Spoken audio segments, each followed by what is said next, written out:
ছাত্র শিবির এগিয়ে গেলে বাংলাদেশ এগিয়ে যাবে। ছাত্র শিবির সমৃদ্ধ হলে আমাদের অর্থনীতি সমৃদ্ধ হবে। ছাত্র শিবির শক্তিশালী হলে চাঁদাবাজ দুর্নীতি মুক্ত বাংলাদেশ গঠন শক্তিশালী হবে ইনশাআল্লাহ। আলহামদুলিল্লাহ, ওয়াসসালাতু ওয়াসসালামু আলা রাসূলিল্লাহ ওয়া আলা আলিহি ওয়া সাহবিহি আজমাইন। বাংলাদেশের তরুণ ছাত্র সমাজের মেধাবী ঠিকানা এবং সৎযোগ্য, দক্ষ, আদর্শিক নেতৃত্ব তৈরির অঙ্গীকারাবদ্ধ প্রতিষ্ঠান বাংলাদেশ ইসলামী ছাত্র শিবিরের ঢাকা মহানগরী পূর্ব শাখার আয়োজনে অন্যান্য শাখাগুলোর মতোই 2025 সালের প্রকাশনা উৎসব, নববর্ষের প্রকাশনা উৎসবের আজকের এই আয়োজনের উপস্থিত সম্মানিত বাংলাদেশ জামাত ইসলামীর নেতৃবৃন্দ, ইসলামী ছাত্র শিবিরের সম্মানিত নেতৃবৃন্দ, সুধীমণ্ডলী, ছাত্র ছাত্রী ভাই বোনেরা এবং আমার সামনে উপস্থিত সম্মানিত সাংবাদিক বন্ধুগণ, আসসালামু আলাইকুম ওয়া রাহমাতুল্লাহি ওয়া বারাকাতুহু। ওয়া আলাইকুম আসসালাম। প্রথমেই আল্লাহ শুকরিয়া আদায় করছি যে বিগত 17 বছরের এক দীর্ঘ যে জঞ্জাল অতিক্রম করে বাংলাদেশের জনগণ একটা মুক্ত পরিবেশে মুক্ত বুদ্ধির চর্চা এবং মুক্ত স্বাধীনতার যে চর্চা সেটা করার সুযোগ আমরা পেয়েছি। সেই জন্য যে ছাত্র জনতার বিপ্লবের মাধ্যমে, গণ অভ্যুত্থানের মাধ্যমে এটা হয়েছে, আমরা সেই ছাত্র জনতার প্রতি কৃতজ্ঞতা জানাই। যারা শহীদ হয়েছেন তাদের শাহাদাতের জন্য আমরা আল্লাহর কাছে সর্বোচ্চ মর্যাদা, শাহাদাতের মর্যাদা কামনা করছি। এবং যারা এখন অসুস্থ আছেন, এখনও আমরা শুনছি ঢাকা মেডিকেলে তাদের লাশ পাওয়া যাচ্ছে, এখনও অসুস্থ অবস্থায় অনেকে শাহাদাতের মুখে পড়ছেন। আমরা তাদের জন্য আল্লাহর কাছে দোয়া করি। যারা বেঁচে আছেন তাদেরকে আল্লাহ তাআলা যেন সুস্থতা দান করেন, কারণ এই ছাত্র সমাজের একটা গুরুত্বপূর্ণ ভূমিকাই মূলত বিগত 16 বছরের রাজনৈতিক দলগুলোর গড়ে তোলা আন্দোলনের পূর্ণ সফলতা বা পূর্ণ বিপ্লব তারা করে দিতে পেরেছে। সেই ছাত্র সংগঠনের একটা গুরুত্বপূর্ণ দিক হচ্ছে বাংলাদেশ ইসলামী ছাত্র শিবির, যারা সরাসরি ময়দানে থেকে, সরাসরি মাঠে থেকে বুদ্ধি দিয়ে, পরামর্শ দিয়ে, সহযোগিতা দিয়ে, জীবন বাজি রেখে তারা গুম হয়েছে, খুনের শিকার হয়েছে, তারা শহীদ হয়েছে, মিথ্যা মামলার আসামি হয়েছে, বহু ভাইকে নির্যাতন নিপীড়নের মুখে পড়তে হয়েছে। তারপরও এই জালিমের কাছে যারা আত্মসমর্পণ করে নাই, সেই প্রিয় কাফেলার আজকের এই 2025 সালের নববর্ষের যে প্রকাশনা উৎসব, এই প্রকাশনা উৎসবে আসতে পেরে আল্লাহ শুকরিয়া আদায় করছি। এবং আমাদের প্রিয় সংগঠন যারা ছাত্র সমাজের সাথে থেকে নেতৃত্ব দিয়ে বাংলাদেশকে নতুন করে আরেকবার মুক্ত করেছে, সেই ছাত্র শিবিরকে ধন্যবাদ জানাই, অভিনন্দন জানাই, তাদের প্রতি কৃতজ্ঞতা জানাই যে দেশের জাতির প্রতি একটা কৃতজ্ঞতা, দায়বদ্ধতার জায়গা থেকে এই তরুণ প্রজন্মকে গড়ে তোলার অংশ হিসাবে তারা আজকের এই প্রকাশনা উৎসবের আয়োজন করেছে। আমি যতদূর সোশ্যাল মিডিয়াতে দেখার সুযোগ পেয়েছি এবং জানার সুযোগ পেয়েছি ছাত্র শিবিরের কেন্দ্রীয় সভাপতি, সেক্রেটারি জেনারেলের সাথে কথা বলে, এবং আজকের এই মহানগরী পূর্ব শাখার সভাপতি মোজাফফরের সাথেও কথা হয়েছে আমার, আমি জেনেছি যে তারা বিভিন্ন বিশ্ববিদ্যালয়গুলোতে, মহানগরীগুলোতে একইভাবে তারা এই প্রকাশনা উৎসবের আয়োজন করেছে এবং প্রত্যেকটি উৎসব সত্যিকার অর্থেই উৎসব মুখর একটা আয়োজনে পরিণত হয়েছে। এবং এটা শুধু ছাত্র শিবিরের আয়োজনের মনে হয় নাই, এটা মনে হয়েছে যে সকল ধর্মের, সকল মতের, পথের ছাত্রছাত্রীদের একটা মিলন মেলায় এটা পরিণত হয়েছে। এই জন্য আমি ছাত্র শিবিরের প্রতি ধন্যবাদ, কৃতজ্ঞতা জানাচ্ছি যে প্রকাশনা জগতের মধ্য দিয়ে তারা প্রায় কয়েক শত আইটেম এখানে তারা উপস্থাপন করেছে। বিশেষ করে 2024-এর জুলাই আগস্টের গণঅভ্যুত্থানে যে একটা রক্তাক্ত ইতিহাস, একটা গর্বিত ইতিহাস তৈরি হয়েছে গোটা বিশ্বের জন্য, একটা মাইল ফলক, সেই ইতিহাস তুলে ধরে তারা সুন্দর এবং ইনফরমেটিভ, তথ্যভিত্তিক তারা ক্যালেন্ডার বের করেছে। আমি সত্যি অভিভূত যে তারা এত কম সময়ের মধ্যে এই বুদ্ধিভিত্তিক ক্যালেন্ডার তারা বের করতে পেরেছে, আমাদের সামনে তুলে ধরতে পেরেছে। আমার কাছে মনে হয়েছে এটা আমাদের বাংলাদেশের যে তথ্য মন্ত্রণালয় আছে তাদের উদ্যোগকে তারা কার্যকর করেছে। আমি মনে করি তথ্য মন্ত্রণালয়েরও বাংলাদেশ ইসলামী ছাত্র শিবিরের এই কাজের স্বীকৃতি দেওয়া এবং এই কাজগুলোকে তাদেরও গ্রহণ করা উচিত এবং তাদেরও সেগুলো সংরক্ষণ করা উচিত। আমি তাদের ডায়েরি দেখেছি, তাদের ক্যালেন্ডার দেখেছি, তাদের বাংলা ইংরেজি ক্যালেন্ডার হয়েছে, তাদের মাঝারি ক্যালেন্ডার হয়েছে, ছোট ধরনের ক্যালেন্ডার, পকেট ডায়েরি তারা করেছে।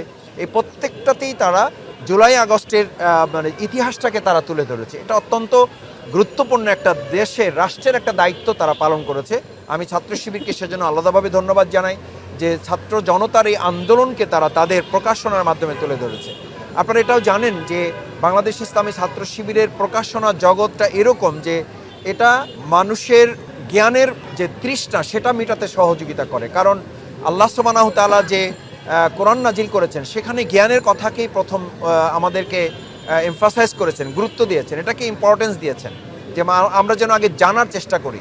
ঠিক সেভাবে রসুল করিম সাল্লাল্লাহু আলাইহি সাল্লাম একইভাবে বলেছেন আল ইলমু সালাহি। আজকে আমরা বিগত 15 বছরে দেখেছি তাদের অস্ত্র ছিল হেলমেট, তাদের অস্ত্র ছিল ক্রিকেটের স্ট্যাম্প, এটা দিয়ে তারা ছাত্র সমাজকে মোকাবেলা করেছে, তারা হাতুড়ি দিয়ে ছাত্র সমাজকে মোকাবেলা করেছে। অথচ প্রিয় নবী মুহাম্মদ রাসূলুল্লাহ সাল্লাল্লাহু আলাইহি সাল্লাম মুসলিম উম্মার জন্য, মানব জাতির জন্য ঘোষণা করেছেন আল ইলমু সালাহি, অর্থাৎ জ্ঞান হচ্ছে হাতিয়ার। আমার কাছে মনে হয়েছে, আমি ইসলামী ছাত্র শিবিরের একজন কর্মী ছিলাম, আমি ছাত্র শিবিরের দায়িত্ব পালন করেছি। আমরা এখানে ছাত্র শিবিরের কেন্দ্রীয় সভাপতি আছেন, আরও কেন্দ্রের দায়িত্ব পালন করেছে, তারা এখানে আছি। আমরা ছাত্র শিবিরের মাধ্যমেই আমরা জেনেছি যে জ্ঞানের জগৎ যার যত শানিত, সে এই বিশ্ব তত সুন্দরভাবে পরিচালনা করতে পারবে। সেই জন্য আমরা হাতুড়ি লীগ যারা জন্ম হয়েছিল, হেলমেট লীগ যারা জন্ম হয়েছিল, এবং স্টাম্প দিয়ে যারা আমাদের ইউনিভার্সিটিগুলোকে এক একটা অস্ত্রের ক্যান্টনমেন্টে পরিণত করেছিল, আলহামদুলিল্লাহ আমি ইতিমধ্যে জেনেছি যে বাংলাদেশ ইসলামী ছাত্র শিবির, প্রাচ্যের এক্সপোর্ট নামে খ্যাত আমাদের প্রিয় প্রতিষ্ঠান ঢাকা বিশ্ববিদ্যালয় সহ প্রত্যেকটা বিশ্ববিদ্যালয় এবং মহানগরীগুলোতে, কোনো ক্ষেত্রে ডিস্ট্রিক্টগুলোতেও তারা এই আয়োজনগুলো করেছে, এবং এটার মধ্য দিয়ে তারা একটা পরিবর্তন নিয়ে এসেছে। আমাদের অস্ত্রের পরিবর্তে কলম, অস্ত্রের পরিবর্তে বই, অস্ত্রের পরিবর্তে পড়াশোনা, মেধার রাজ্যে আমরা যেন নেতৃত্ব দিতে পারি। আমাদের সন্তানরা, আমরা শুনলে অবাক হই, আমাদের বিস্মিত হতে হয় যে বিগত 15 বছরে যারা দেশ চালিয়েছে তারাও তাদের সন্তানদেরকে দেশের বাইরে পাঠিয়ে দিয়েছে এই জন্য যে এই দেশে তারা নিরাপত্তা বোধ করে না। তাহলে এমন কি রাষ্ট্র আমরা তৈরি করলাম যে আমাদের মেধাবী সন্তানদেরকে আমরা রাখতে পারছি না, আমাদের মেধাবী সন্তানদেরকে আমরা কাজে লাগাতে পারছি না? আমি বিশ্বাস করি বাংলাদেশ ইসলামী ছাত্র শিবির এই প্রকাশনা উৎসবের মধ্য দিয়ে জ্ঞানের যে আলোক বিচ্ছুরণ ঘটাবে, আমরা আর কোনো মেধাবী ছাত্রদেরকে দেশের বাইরে পাঠিয়ে তাদেরকে সেই দেশের জন্য ছেড়ে দেওয়া তো দূরের কথা, বরং যারা দেশের বাইরে চলে গিয়েছেন, আমি ইতিমধ্যে খেয়াল করেছি সেই সমস্ত কলিজার টুকরা সন্তানরা উচ্চশিক্ষা গ্রহণ করে এখন বাংলাদেশের জন্য তারা কিছু করতে চায়, এই মানসিকতা নিয়ে তারা ফিরে আসতেছে। আলহামদুলিল্লাহ, এই জায়গাটা ইসলামী ছাত্র শিবিরের এই অক্লান্ত পরিশ্রমের ফসল। আমি সেই জায়গায় ইসলামী ছাত্র শিবিরকে আরও অনুরোধ করব, তাদের প্রতি আমার পরামর্শ থাকবে যে তারা যে সায়েন্স ফেস্ট করেছিল সোহরাওয়ার্দী উদ্যান, আমরা সেখানে গিয়েছিলাম, দেখেছি আমাদের তরুণ ছাত্র সমাজ এমন অভাবনীয় উদ্ভাবন তারা করেছে যেটা রাষ্ট্রের পক্ষেও এখনও কোনো ক্ষেত্রে এটা চিন্তা করার সুযোগ হয় না। সেই জায়গায় আমাদের তরুণেরা পৌঁছে গিয়েছে। আমাদের এই জেনজি জেনারেশন, আমি তো মনে করি আমাদের এই জেনজি জেনারেশন শুধু এই জায়গায় থাকবে না, তারা আলফা জেনারেশনে ট্রান্সফার হচ্ছে। তারা সেই জায়গায় চিন্তা করতেছে বাংলাদেশকে গোটা পৃথিবীর মানচিত্রে কিভাবে এটাকে উচ্চকিত করা যায়, এটাকে তুলে ধরা যায়, এবং বাংলাদেশকে একটা মেধাবী রাজ্যে এটাকে পরিণত করার জন্য। আমাদের ঢাকা ইউনিভার্সিটি নিয়ে এখনও কেউ মস্করা করেন, উপহাস করেন। আমরা সেই উপহাসের জায়গা থেকে, আমাদের ডাকাতের গ্রামের থেকে, আমাদের এই বাংলাদেশের বিশ্ববিদ্যালয়, ঢাকা বিশ্ববিদ্যালয়টাকে আমরা আমাদের মেধাবীদের গ্রাম হিসাবে, মেধাবীদের প্রতিষ্ঠান হিসাবে এটাকে আমরা প্রতিষ্ঠিত করতে চাই। এবং সেক্ষেত্রে ইসলামী ছাত্র শিবির নিয়ে কেউ কখনো দেখি এখনও কথা বলেন, প্রস্তুত তুলেন, এবং খুব বিস্ময়কর ব্যাপার এটা যে ইসলামী ছাত্র শিবির যেন ছদ্মবেশ থেকে তারা বেরিয়ে আসে। আমি মনে করি যে বাংলাদেশ ইসলামী ছাত্র শিবির তো এই দেশের মেধাবীদের, তরুণদের ঠিকানা। তারা তো ছদ্মবেশের কোনো ব্যাপার নাই, তারা স্বাভাবিক প্রক্রিয়ায় সাধারণ ছাত্রদের কাছে গিয়ে তারা কাজ করেছে বলে আজকে এখানে আমি দেখেছি, সায়েন্স ফেস্টে দেখেছি, তারপরে তাদের বিভিন্ন প্রোগ্রামগুলোতে দেখেছি, প্রত্যেকটা প্রোগ্রাম তারা যে জুলাই আগস্টের যে একটা মিউজিয়াম করেছিল, অর্থাৎ সেখানে যে তারা একটা সুন্দর আয়োজন করেছিল, সেই প্রোগ্রামটাও তাদের বর্ধিত করতে হয়েছে। সায়েন্স ফেস্ট তাদেরকে বর্ধিত করতে হয়েছে।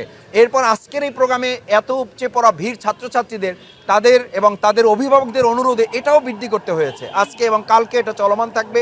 এখানে এসে ছাত্রছাত্রীরা ছাত্র শিবিরের এই প্রকাশনায় আবেগ আপ্লুত হয়ে, এটার প্রতি উদ্বুদ্ধ, অনুপ্রাণিত হয়ে তারা এখানে সমর্থক ফর্ম পুরো করছে, তারা এখানকার জিনিস কিনে নিচ্ছে, ছাত্র শিবির ভাইরা উপহার দিচ্ছে, তাদের হাতে পৌঁছে দিচ্ছে।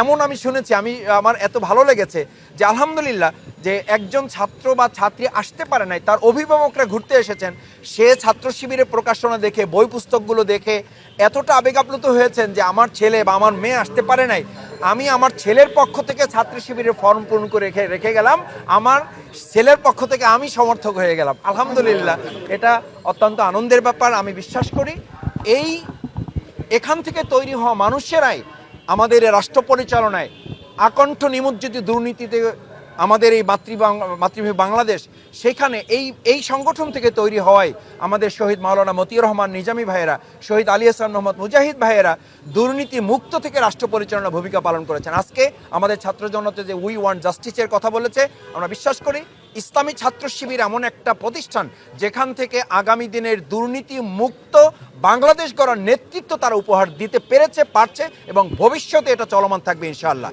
আজকে যে চাঁদাবাজির কথা উঠেছে, আজকে যে দখলদারিত্বের কথা উঠেছে, আজকে যে হানাহানির কথা উঠেছে, আজকে যে রক্তারক্তির কথা উঠছে, সব জায়গা থেকে মুক্ত করে বাংলাদেশ ইসলামী ছাত্র শিবির একটা সুন্দর এবং সুষ্ঠু নিরাপদ বাংলাদেশ বিনির্মাণের জন্য তারা সৎ, যোগ্য, দক্ষ এবং আদর্শিক নেতৃত্ব তৈরির জন্য তারা কাজ করছে।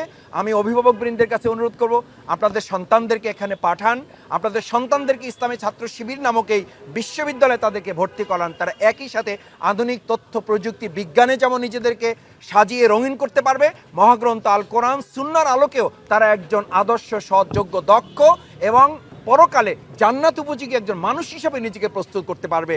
সে আমাদের এই সমাজ এবং রাষ্ট্রেরও নেতৃত্ব দিবে, সে মসজিদেরও নেতৃত্ব দেবে, মসজিদের ইমাম হবে। সে যদি আল্লাহ তাআলা আমাদের এই সন্তানদের আগে বাবা মাকে কবুল করেন মৃত্যুর জন্য, অথবা বাবা মার আগে সন্তানকে কবুল করেন, তাহলে আমাদের এই সন্তানরা যেন আপনার নামাজের ইমামতি করতে পারে, আপনার কবরের পাশে দাঁড়িয়ে যেন রব্বির হামহুমা কামা রব্বায়ানি সগীরা এই কথা বলে যেন দোয়া করতে পারে তারা। এরকম আল্লাহ তাআলা শেখানো দোয়া অনুযায়ী রব্বানা হাবলানা মিন আজওয়াজিনা ওয়া যুররিয়াতিনা কুররাতা আয়ুনিন ওয়াজআলনা লিল মুত্তাকিনা ইমামা। আল্লাহ তাআলা চক্ষু শীতলকারী সন্তান করবেন বলেছেন, একই সাথে তাদেরকে এই মুত্তাকিদের সমাজের নেতাও করবেন বলেছেন। আমাদের এই কলিজার টুকরা ভাইয়েরা আপনাদের সন্তানদেরকে, আমাদের সন্তানদেরকে এরকম চক্ষু শীতলকারী এবং আমাদের এই মুত্তাকিদের সমাজ পরিচালনার নেতৃত্ব দানকারী এবং ভবিষ্যতে কালকে আমাদের কঠিন ময়দান নিজেদেরকে জান্নাত উপযোগী একজন যুবক হিসেবে তাদেরকে গড়ে তোলার কাজ করছে। তাদের জন্য আমরা দোয়া করব, সব ধরনের সহযোগিতা থাকবে, পরামর্শ থাকবে, এবং তারা আমাদের একটা পরিবারের সদস্য হিসাবে আমরা কাজ করব। আমাদের সন্তানরা যেমন আমাদের পরিবারের কলেজার টুকরার সদস্য, আমাদের ইসলামী ছাত্র শিবিরও আমাদের এই বাংলাদেশ নামক বৃহত্তর পরিবারের একটা সদস্য হিসাবে আমরা যদি তাদেরকে পাশে থেকে এগিয়ে দেই, তাহলে আমাদের বাংলাদেশ এগিয়ে যাবে। ছাত্র শিবির এগিয়ে গেলে বাংলাদেশ এগিয়ে যাবে। ছাত্র শিবির সমৃদ্ধ হলে আমাদের অর্থনীতি সমৃদ্ধ হবে। ছাত্র শিবির শক্তিশালী হলে চাঁদাবাজ দুর্নীতি মুক্ত বাংলাদেশ গঠন শক্তিশালী হবে ইনশাআল্লাহ। আমি সেই প্রত্যাশা ব্যক্ত করে আবারও বাংলাদেশ ইসলামী ছাত্র শিবিরের এই 2025 সালের নববর্ষের প্রকাশনা উৎসবকে আমি সফলতা কামনা করছি, এবং এটা যেন শেষ পর্যন্ত বাংলাদেশের একটা উন্নতি অগ্রগতির জন্য একটা কার্যকর সফলতা বয়ে নিয়ে আসতে পারে, সেই প্রত্যাশা ব্যক্ত করে সবাইকে ধন্যবাদ এবং কৃতজ্ঞতা জানিয়ে, যদি আগামীর দিনটাকে পেতে চাও আলোয় ভরা, যদি পেতে চাও রাশেদার আলোকিত বসুন্ধরা, যদি আগামীর দিনটাকে পেতে চাও আলোয় ভরা, যদি পেতে চাও রাশেদার আলোকিত বসুন্ধরা, তবে জ্ঞানের প্রদীপ জেলে দাঁড়িয়ে তোমার দ্বারে আহ্বান করি যে তোমায়, এসো এই আঙিনা মুক্তির মোহনা, এসো এই আঙিনা মুক্তির মোহনায়। যদি আগামীর দিনটাকে পেতে চাও আলোয় ভরা, যদি পেতে চাও রাশেদার আলোকিত বসুন্ধরা, তবে জ্ঞানের প্রদীপ জেলে দাঁড়িয়ে তোমার দ্বারে আহ্বান করি যে তোমায়, এসো এই আঙিনা মুক্তির মোহনা, এসো এই আঙিনা মুক্তির মোহনা। লক্ষ প্রাণে বিনিময়ে পেলাম স্বাধীনতা, তবু কেন আজ মৃত্যুর দ্বারে কাঁদছে মানবতা। লক্ষ প্রাণে বিনিময়ে পেলাম স্বাধীনতা, তবু কেন আজ মৃত্যুর দ্বারে কাঁদছে মানবতা। আমার সোনার দেশ গড়তে হবে, ষড়যন্ত্রের বাধা রুখতে হবে। আমার সোনার দেশ গড়তে হবে, ষড়যন্ত্রের বাধা রুখতে হবে। সময় এসেছে ফের এগিয়ে যাবার, এগিয়ে যাবার, এগিয়ে যাবার, এগিয়ে যাবার, এগিয়ে যাবার, এগিয়ে যাবার, এগিয়ে যাবার, এগিয়ে যাবার, এগিয়ে যাবার, সময় এসেছে ফের এগিয়ে যাবার। যদি আগামীর দিনটাকে পেতে চাও আলোয় ভরা, যদি পেতে চাও রাশেদার আলোকিত বসুন্ধরা, তবে জ্ঞানের প্রদীপ জেলে দাঁড়িয়ে তোমার দ্বারে আহ্বান করি যে তোমার, এসো এই আঙিনা মুক্তির মোহনা, এসো এই আঙিনা